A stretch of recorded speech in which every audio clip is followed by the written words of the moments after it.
Hello everyone, welcome back to my channel English with trick. देखिए 10th number तक हम लोग ईडियम फ्रेसेस कर चुके हैं अपने आई अल्फ़ाबेट के। आज हम स्टार्ट करेंगे नंबर 11 से। तो चलिए देख लेते हैं नंबर 11 क्या है हमारा। नंबर 11 है इन the teeth of. In the teeth of का मीन्स होता है in spite of bitter opposition, यानी कड़े विरोध के बावजूद। कड़े विरोध के बावजूद भी जो काम हो जाता है उसके लिए क्या इडियम्स यूज किया जाता है, इन द टीथ ऑफ। अब आप ये पिक्चर देखिए, ये लोग किसी चीज का कड़ा विरोध कर रहे हैं कि भाई ये काम नहीं होना चाहिए, लेकिन फिर भी वो काम हो गया। तो वही क्या हो गया, कड़े विरोध के बावजूद, यानी कि इन द टीथ ऑफ। अब इसका एक एग्जाम्पल देख लेते हैं। देखिए, Hindu code bill was passed in the teeth of opposition by various organisation, यानी विभिन्न संगठनों के विरोध के बावजूद हिंदू कोड बिल क्या हुआ भाई, पारित हो गया। मतलब कुछ संगठन थे जो विरोध कर रहे थे, मानिए यही वो संगठन है जो विरोध कर रहे हैं, लेकिन फिर भी वो बिल क्या हो गया, पारित हो गया। वही क्या हो गया हमारा, इन द टीथ ऑफ। नेक्स्ट देख लेते हैं 12 नंबर का। क्या है 12 नंबर का, in a tight corner. In a tight corner का मीन्स होता है इन अ डिफिकल्ट सिचुएशन, यानी एक कठिन परिस्थिति में। अब एग्जाम्पल देखिए, after losing in gambling heavily he is in a tight corner. जुए में भारी हार के बाद वह मुश्किल में फंस गया। देखिए, जब आप किसी मुश्किल में फंस जाते हैं तो आप एक कोने में खड़े हो जाते हैं। देखिए यहाँ पे ये बिल्ली, कुत्ता, जो भी भाई जानवर है, इससे इन लोगों को डर लग रहा है, तो ये किसी कोने में छुप गए, है ना। मतलब ये कठिन परिस्थिति में फंस गए हैं तो ये कोने में छुप गए। मतलब कॉर्नर इन्होंने कोई पकड़ लिया है। क्यों? क्योंकि ये किस में थे भाई, किसी मुश्किल में थे। ओके, नेक्स्ट देख लेते हैं। नेक्स्ट है हमारा 13 नंबर का, in cold blood. In cold blood का मीन्स होता है टू डू समथिंग डेलिबरेटली, मतलब जानबूझकर कुछ करना क्या कहलाता है, इन कोल्ड ब्लड। मतलब आप किसी चीज़ को सोच समझ के, जानबूझ के, पूरी प्लानिंग के साथ जब करते हैं तो वही क्या कहलाता है, इन कोल्ड ब्लड। अब आप ये पिक्चर देखिए, ये जो पर्सन है ये बेचारा सीधा साधा जा रहा था, ठीक है, सीधे से जा रहा था। अब इसने क्या किया भाई, अपनी टांग अड़ा दी और इसको क्या कर दिया भाई, गिरा दिया। मतलब जानबूझ के तुम अगर किसी को परेशानी दे रहे हो, जानबूझ के कुछ कर रहे हो, तो वही क्या हो गया, इन कोल्ड ब्लड। ओके, अब देखिए एग्जाम्पल देखिए, the child was murdered in cold blood. जो चाइल्ड था, जो बच्चा था, उसकी हत्या जानबूझकर प्लानिंग के साथ की गई थी, ऐसा नहीं था कि कुछ अनजाने में हो गया हो।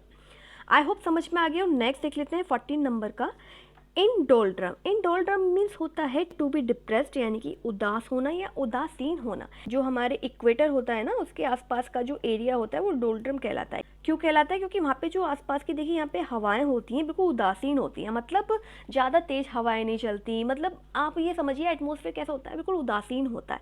तो यहीं से ये इडियम्स लिया गया है। एग्जाम्पल देख लेते हैं। देखिए, after his failure in the examination he is in doldrum these days. मतलब परीक्षा में फेल होने के बाद वह इन दिनों कैसा है भाई, बहुत ज़्यादा उदास है। नेक्स्ट देख लेते हैं 15 नंबर का, in the family way. In the family way का मीन्स होता है प्रेग्नेंट, यानी कि गर्भवती। आपको समझ में आ ही रहा होगा। एग्जाम्पल देखिए, she has been advise to complete rest because she is in the family way. मतलब वो एक तरीके से फैमिली वे में है, फैमिली को आगे बढ़ाने के रास्ते में है, तो मतलब प्रेग्नेंट होगी तभी बढ़ाएगी। देखिए, उन्हें पूरी तरह से आराम करने की सलाह दी गई है। क्यों? क्योंकि वह गर्भवती हैं, यानी कि प्रेग्नेंट है।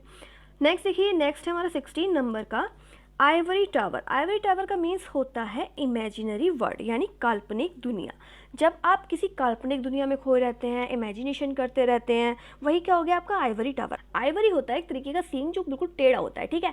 अब उसका टावर बनाना बहुत ज़्यादा मुश्किल है, क्योंकि वो बहुत ज़्यादा बिल्कुल टेढ़ा होता है, इस तरीके का होता है, ठीक है। अब जब इस तरीके का आपके पास कोई सींग होगा तो इसके ऊपर एक के ऊपर एक, एक के ऊपर एक, एक के ऊपर रखना मुश्किल हो जाएगा। मतलब वो उसका टावर बनाना एक तरीके से क्या है, वो केवल इमेजिनेशन है, उसको रियल में आप नहीं कर सकते। तो वहीं से इडियम्स लिया गया है, क्या, आइवरी टावर।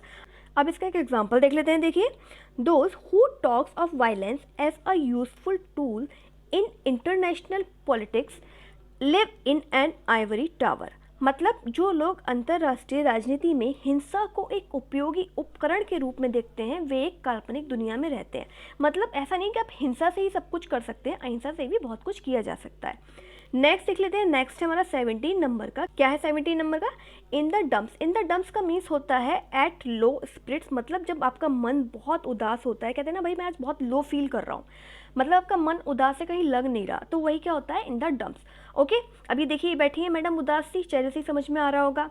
अब इसका एक एग्जाम्पल देख लेते हैं। देखिए, her visit cheered me up as I was in the dump before her visit. उसके आगमन से मुझे खुशी मिली, क्योंकि उसके आने से पहले मैं कैसा था, बहुत ज़्यादा उदास बैठा हुआ।